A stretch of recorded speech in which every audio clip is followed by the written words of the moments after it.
મહાનગરપાલિકા દ્વારા ring road પર નિર્માણાધીન 28 મંજિલા નવીન ભવનની આજે મેયર, કોર્પોરેટર તેમજ પાલિકા પદાધિકારીઓએ મુલાકાત લીધી હતી. ભવિષ્યની જરૂરિયાતોને ધ્યાને રાખી નવનિર્માણ કાર્ય હાઈ ટેકનોલોજીથી સજ્જ કરવામાં આવી રહ્યું છે. રિંગ રોડ ખાતે 28 માળે હાઈટેક મનપાના નવા ભવન મુલાકાત મેયર સહિતના પદાધિકારીઓ લીધી હતી.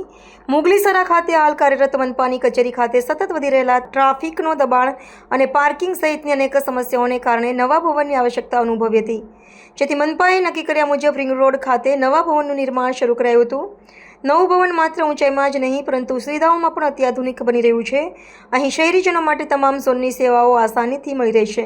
મેયરે નિર્માણ કામની સમીક્ષા દરમિયાન જણાવ્યું હતું કે આ નવું ભવન સુરતની ધરોહર બની રહેશે અને શહેરીજનોને વધુ ઝડપથી, પારદર્શક અને સરળતાથી સેવાઓ પૂરી પાડી શકીએ છીએ અને આ હેતુથી આ ભવન તૈયાર થઈ રહ્યું છે. સુરત મહાનગરપાલિકાનું આ ભવન માત્ર શહેરી વ્યવસ્થાપન માટેનો કેન્દ્રબિંદુ નહીં પરંતુ શહેરના વિકાસ અને નવી દિશા તરફના એક મહત્વપૂર્ણ પગલારૂપ સાબિત થશે. કેમેરામેન હકીમ શેખ સાથે વસીમ હાસમીનો રિપોર્ટ, આઝાદ ન્યૂઝ, સુરત. સુરત મહાનગરપાલિકાનું નવું વહીવટ બની રહ્યું છે ત્યારે તમામ કોર્પોરેટરો સાથે, સંગઠનના મિત્રો સાથે આજે વિઝિટ કરી છે. આપ સૌ જાણો છો કે મુગલીસરામાં આપણે વર્ષો સુધી તકલીફ ભોગવી છે.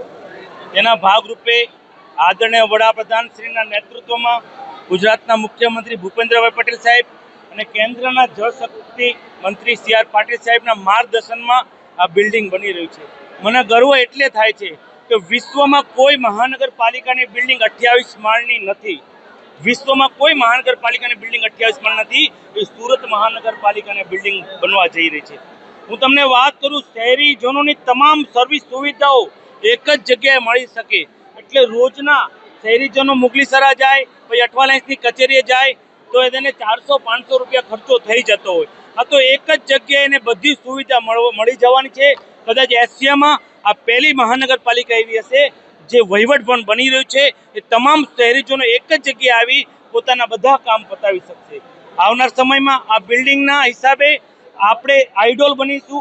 ભારતમાં અત્યારે છેલ્લા વર્ષોની વાત કરું તો આપણે તમામ પેરામીટરમાં ટોપ પર છે. સ્વચ્છતામાં હોય, સ્વચ્છ વાયુ સર્વેક્ષણ હોય, પણ આ બિલ્ડિંગમાં પણ આપણે ગ્રીન બિલ્ડિંગની રેવન્યુ જનરેટ થશે. એટલે એમાં સોલર દ્વારા ઇલેક્ટ્રિક જનરેટ થવાની છે.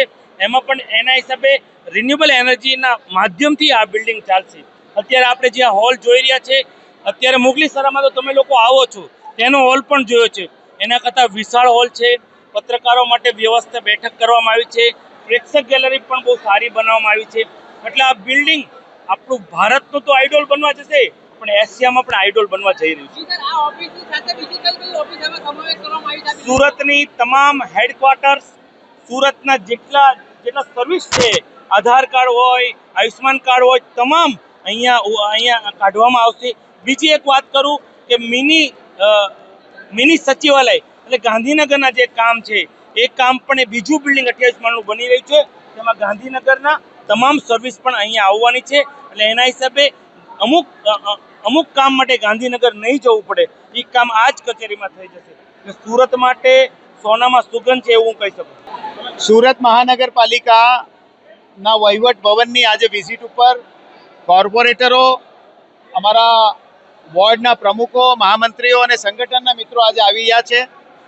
અમે આજે સુરત શહેરના લોકો માટે જે નવી સુવિધા ઊભી થઈ રહી છે એનું કામ કેટલું ઝડપથી ચાલી રહ્યું છે તેની વિઝિટ ઉપરાંત જે કોઈ પણ સંગઠનના મિત્રો છે, કોર્પોરેટરો છે, એમણે છેલ્લા 4.5-5 વર્ષથી કોર્પોરેશનમાં કોર્પોરેટર તરીકે આવન જાવન કરી હોય તો એમણે આ બિલ્ડિંગમાં એમના કોઈ સુધારાઓ હોય, એમાં કોઈ સજેશનો હોય, રૂમની સાઇઝ નાની મોટી કરવી હોય, આ દરેક બાબતોને ધ્યાનમાં રાખીને આ વ્યવસ્થાના ભાગરૂપે આજે આ વિઝિટ ગોઠવી છે. સુરત મહાનગરપાલિકા હંમેશા સુરતના શહેરીજનોના હિતમાં કાર્યો કરતી રહી છે. આજે સુરત મહાનગરપાલિકા 28 માળની 2 ટ્વિન બિલ્ડિંગો બનાવવા જઈ રહી છે. હજુ 1-1.5 વર્ષ જેટલો સમય લાગશે, પણ જ્યારે આ બિલ્ડિંગો કમ્પ્લીટ થશે ત્યારે એક મિની સચિવાલય જેવું રૂપ અહીંયા ધારણ થશે. આપ સૌ જાણો છો એમ કે કોઈ પણ વ્યક્તિએ ઓનલાઈન સિવાય જ્યારે રૂબરૂમાં જઈને કોઈ પણ દાખલો કે આધાર કાર્ડમાં સુધારો જ્યારે કરાવવાનો હોય ત્યારે એને આખા દિવસની, અડધા દિવસની રજા પાડવી પડે. એટલે કે એવરેજ એક વ્યક્તિને 300 થી લઈને 500 રૂપિયાનો ખર્ચો થતો હોય છે. એની ઓફિસમાં એને રજા પાડવી હોય છે. જ્યારે આ બિલ્ડિંગ કમ્પ્લીટ થઈ જશે પછી એક જ બિલ્ડિંગની અંદર સુરત મહાનગરપાલિકાના દરેક ડિપાર્ટમેન્ટ આવી જશે, જેથી કરીને એણે 4 કે 5 પરમિશન જે કોઈ પણ લેવાની હોય એ એક સાથે લઈ શકશે. ઉપરાંત સ્ટેટ અને સેન્ટ્રલ ગવર્નની ઓફિસો આવશે એટલે સ્ટેટના કામો પણ એક સાથે અહીં કરી શકાય એવી સિચ્યુએશન અહીંયા ક્રિએટ થઈ રહી છે. એટલા જ માટે અમે આ વિઝિટ ગોઠવી છે કે સામાન્ય જનો આ સચિવાલયની અંદર, મિની સચિવાલયની અંદર આખો દિવસ આવીને પોતાના 8, 10, 12, 15 જેટલા પણ કામો હોય એક સાથે કરી શકે, એટલે એમના 10-12 દિવસો બચે અને સાથે સાથે ધારો કે 500 રૂપિયાનો ખર્ચો બી ગણીએ તો 4-5 હજાર રૂપિયા એમના બચી જાય. ઉપરાંત ફ્યુલ એક્સપેન્સમાં ઘટાડો થાય, વારે ધક્કા નહીં ખાવા પડે, ફ્યુલ પેટ્રોલના બેલેન્સોમાં બેનિફિટ થાય અને આ દરેક સુરત મહાનગરપાલિકા જેમ આજે 3જા નંબર ઉપર હમણાં જ 2 દિવસ પર આપણે એવોર્ડ લીધો છે, હવે ભવિષ્યમાં આ બની ગયા પછી આપણે એમાં પણ જે વાયુ સર્વેક્ષણનો જે એવોર્ડ હતો એમાં પણ આપણે પહેલા નંબર ઉપર આવશું એવું મારું માનવું છે.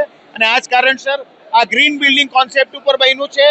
આ સૌથી મોટી વાત છે, ભારતનું નહીં પણ એશિયાનું આ સૌથી મોટું મ્યુનિસિપલ કોર્પોરેશનનું બિલ્ડિંગ બનવા જઈ રહ્યું છે. એના માટે આપ સૌ શહેરીજનોને અમે અભિનંદન પાઠવીએ છીએ. અને પાર્કિંગ સુવિધા જેમ કીધું એમ કે કોઈ પાર્કિંગ રોડ ઉપર કરવાનું આવશે નહીં. 2000 જેટલી ગાડીઓનું પાર્કિંગ અને 5000 જેટલા 2 વ્હીલર્સોનું પાર્કિંગ આ બિલ્ડિંગમાં સમાવિષ્ટ છે. એનો ઉપયોગ શહેરીજનો 3 ફ્લોરનું પાર્કિંગ જેનો ઉપયોગ શહેરીજનો કરી શકે એટલા માટે સંપૂર્ણ સુવિધા સાથેનું આ પ્રોગ્રામ કર્યો છે. આપ જ્યાં હમણાં ઇન્ટરવ્યૂ લઈ છે એ સભાખંડ છે, જે સભાખંડ દર મહિને અમારી જે સામાન્ય સભા થાય છે એના મિટિંગ માટે આ વપરાય છે. આ સામાન્ય સભાના સભાગૃહમાં હવે 120 અત્યારે 120 કોર્પોરેટરો છે, પણ અમે 200 કોર્પોરેટરો સમાઈ શકે એવું મોટું આ સભાગૃહ બનાવ્યું છે. અને વિવિંગ ગેલેરીમાં પણ પત્રકારો તમારા માટે ખાસ વ્યવસ્થા વિવિંગ ગેલેરીમાં અમે રાખી છે, જ્યાં તમે બેસીને સંપૂર્ણ રીતે આ સભાનું સંચાલન કેવી રીતે થાય છે તેના ફોટા પાડી શકશો, વિડીયો લઈ શકશો. બંને 2 ગેલેરીની અંદર બીજા 100 વ્યક્તિ બેસી શકે એવી વ્યવસ્થા કરવામાં આવી છે. આભાર આપનો.